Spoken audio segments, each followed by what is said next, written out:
my YouTube channel. It's been a while. I've got a new setup here, but before I jump into the video, let's go through my top 10 tips before you go traveling to Bali. Straight into it, tip number 1 is the first one that we fell for, is don't get a lot of money changed over at the airport.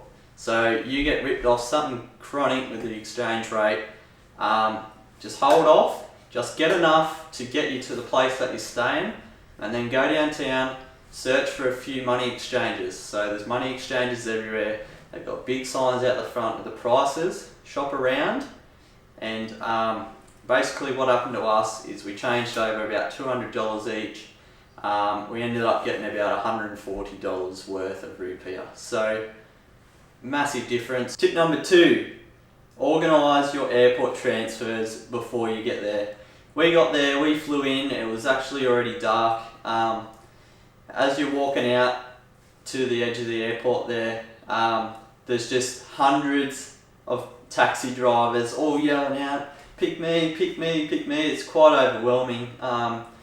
When you're on a roll and you're looking for one person that's got your own name up, it's a lot easier, but if you're trying to barter with this guy, that guy, they'll just swarm you, it'll be pretty full on. So organise your airport transfers before you go. Tip number 3, this one is to consider where you're staying. So we actually got an awesome villa, could not recommend it enough. It was found on Airbnb. It was so much better than a motel.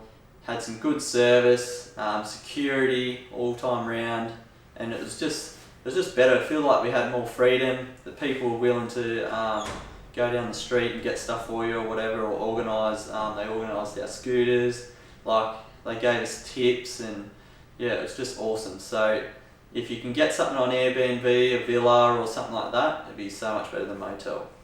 Tip number 4, don't carry heaps of cash visible on your wallet, especially if you're riding around on a scooter and you're like us, you didn't have an international driver's license. We ended up getting busted on the highway. It was pretty good around Semiak and that, but out on the highway going further distances, you will probably get pulled over. Wear your helmet, definitely. But yeah, we got done for that, and luckily we were pre-warned not to carry much money in your wallet. I actually had 2,000 rupiah, which is about 20 cents. So that's probably too little.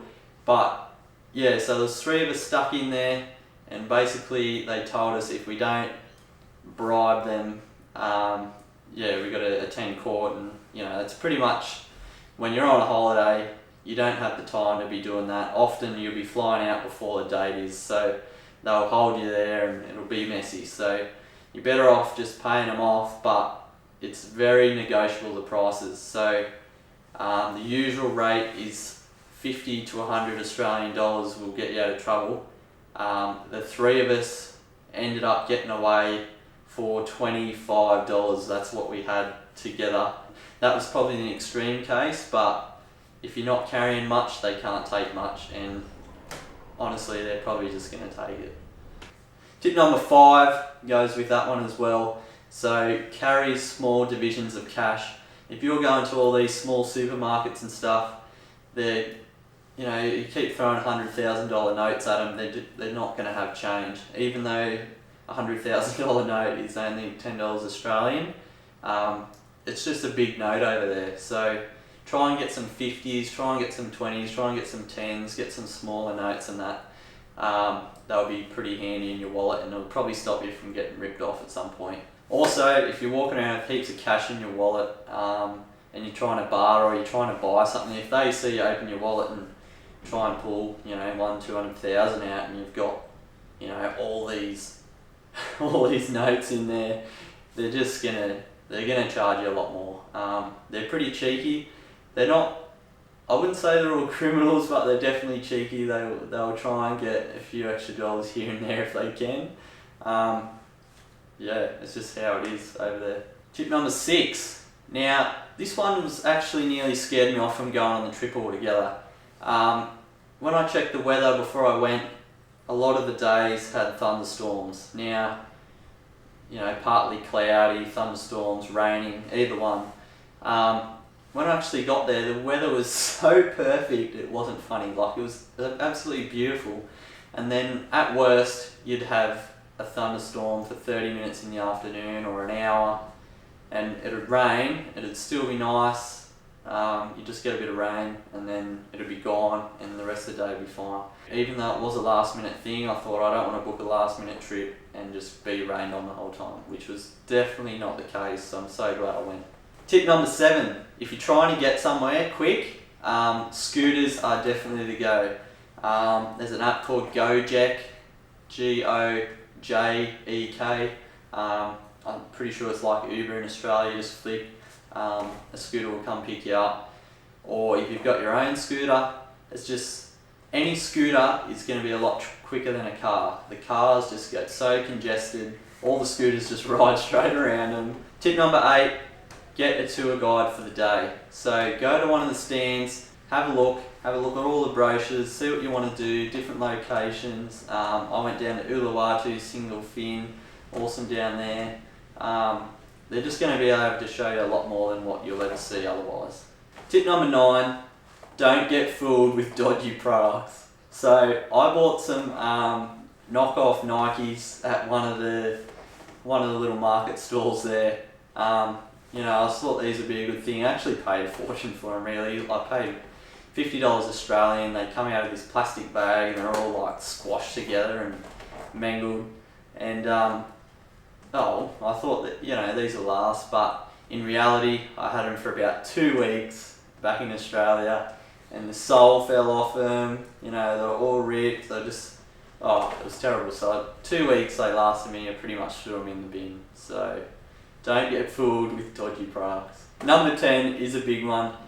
Don't get barley belly. Like, just don't do it. One of the boys got a bit of it, and it pretty much wrote off two whole days of his trip.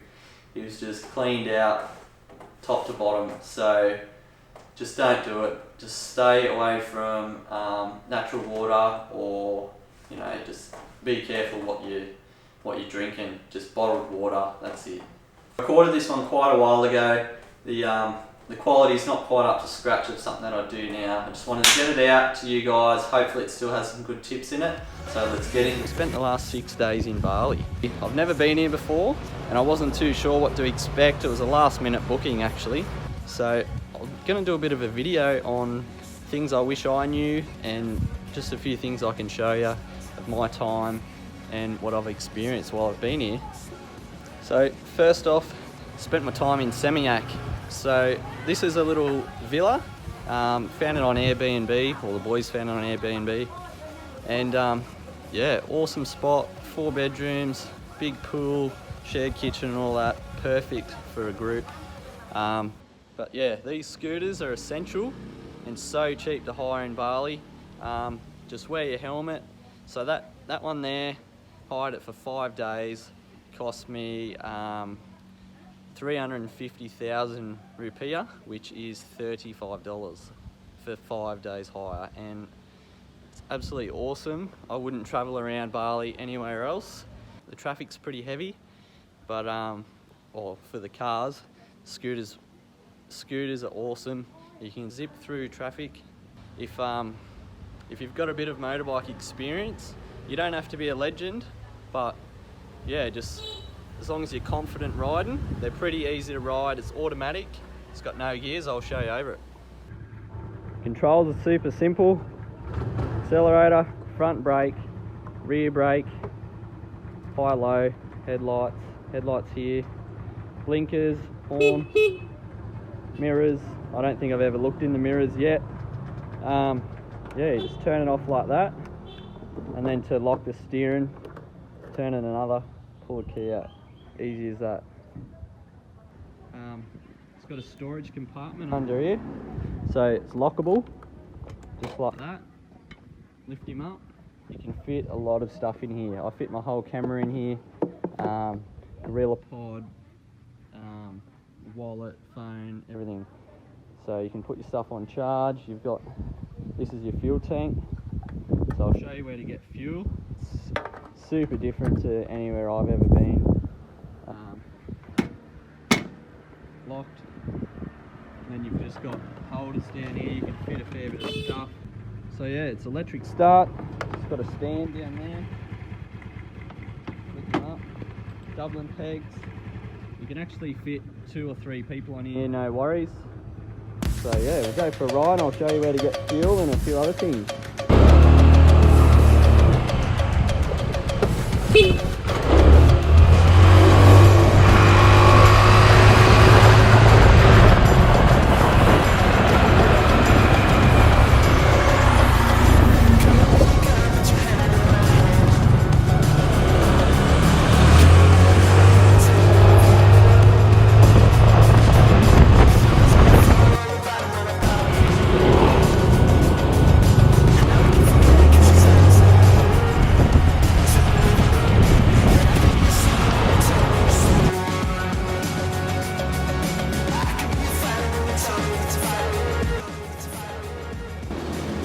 So yeah, these are your little service stations.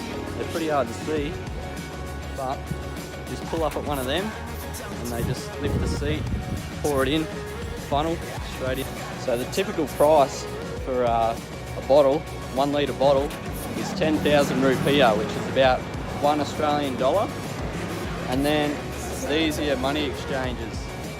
So you'll see these signs out the front, all of them have got them all listed. They've all got different prices, where there's some better ones than that. You just got to keep an eye out. Just some of the ones with the better prices are a little bit dodgier, so you just got to find your comfort level. But usually 10,000 is pretty easy to find, which is 10,000 rupiah for $1 Australian.